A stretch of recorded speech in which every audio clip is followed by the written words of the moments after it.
Hello everybody, Andrew Casey at Hypersanity Books for Kids. Today I'm doing the library tag.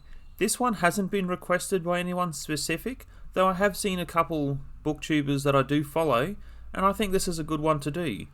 Otherwise, let's just get into it.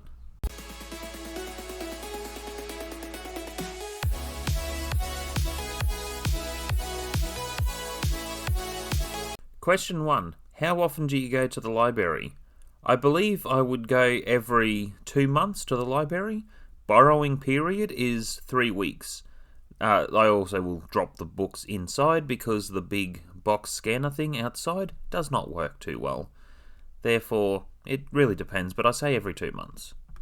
Question 2. Do you belong to more than one library system? Well, the only library that's around is the local library. I don't belong to any university or school or college, therefore I'm only part of the general government public library system, and that can connect from a few different regions. So my book Dark Sparrow has been sent forward, and they did purchase copies of the book that has been transferred from library to library within a system of 35 regions. Otherwise, I only technically visit my local library, and the small town that I do live in, there is a small library there.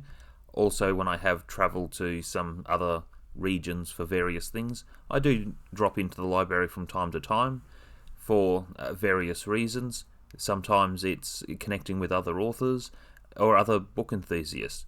Sometimes some people want to network and introduce me to someone else, though I do try to limit my time on meeting strangers. Question 3. What percentage of books come from the library? I would say 5% come from the library. With my son, it's more like 20% come from the library, and with my wife, it's probably about 10%. I can't really speak on their behalf, though about 5% for myself.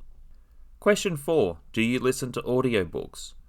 Well, interestingly, I've just started another channel, Hypersanity Audiobooks. I will disclaim, though, that channel is not for children.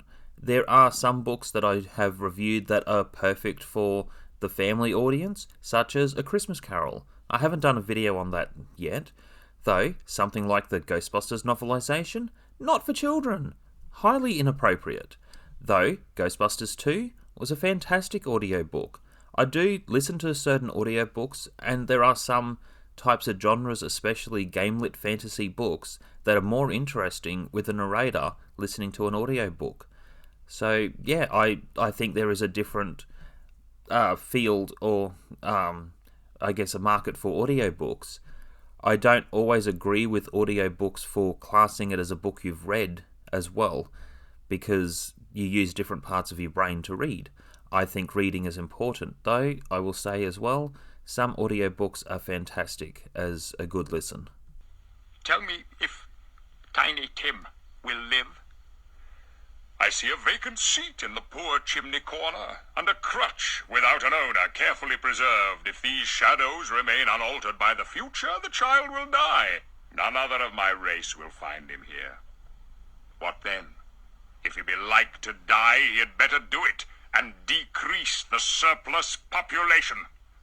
Scrooge hung his head to hear his own words quoted by the spirit.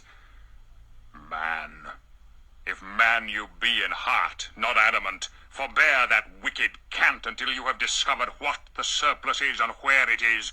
Will you decide what men shall live and what men shall die? Question 5. Did you go to story time at the library? No, I did not. I never knew about that sort of thing, except for story time in primary school, or elementary school as some will call it, when I was younger. Therefore, I never knew about story time at the local library. Question 6. Have you ever borrowed a movie or game from the library? I have, though there aren't too much of a selection of movies and video games. Technology has changed so much. Video games aren't what they used to be. Therefore, I haven't borrowed too many video games from the local library. Question 7. Have you ever gotten a late fine? And how do you feel about that? Well, yes, I have not returned certain books in the timely manner that I should, especially with a 3-week period. It's quite reasonable to return it on time. I also feel about it, yes, I feel disappointed in myself for being too busy sometimes to think about or have my priorities in order. Therefore, I only had that happen a couple times. The fines aren't that big. I remember hearing that Faceless Book Reviews talked about a 5-cent fee, so you just move on, pay it. Question 8. Do you attend special events? I have attended a couple gatherings, so there are a few book signings I have gathered. There are some other signings where it was another friend of mine is part of a short stories group, but it's mostly that group is congregating with a small amount of authors, or 15 people, but again, I didn't put any of my works within that type of publication because it's a lot of work to not get out there, if that makes sense. So it's each to their own, and I think there were a couple that took offence to it. Also, I didn't want to intervene into a friend's social group with their peers and take over. I also needed to find my own way writing, especially with my first book, Dark Sparrow.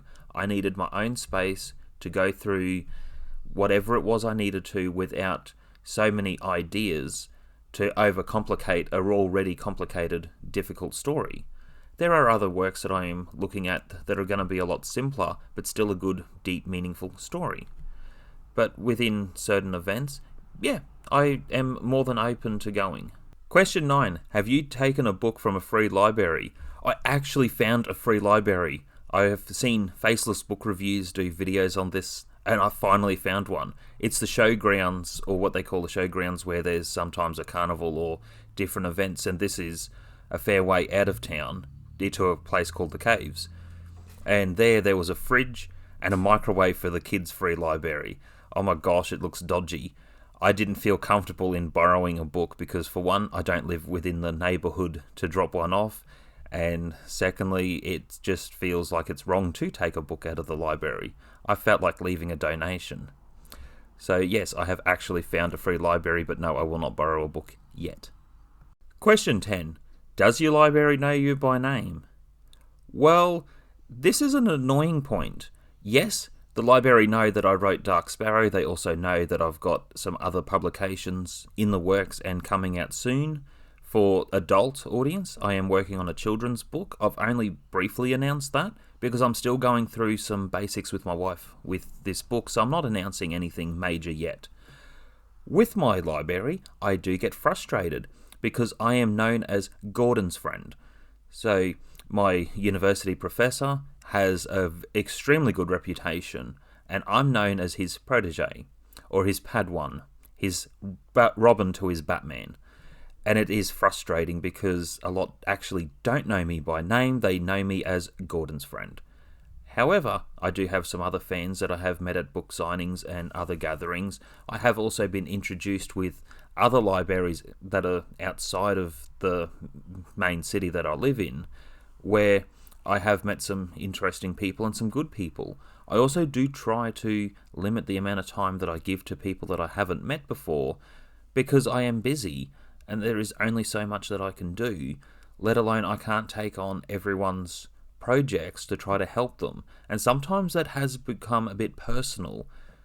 However, with my local library, it would be nice if they just called me Andrew, not Gordon's friend, because they forget my name.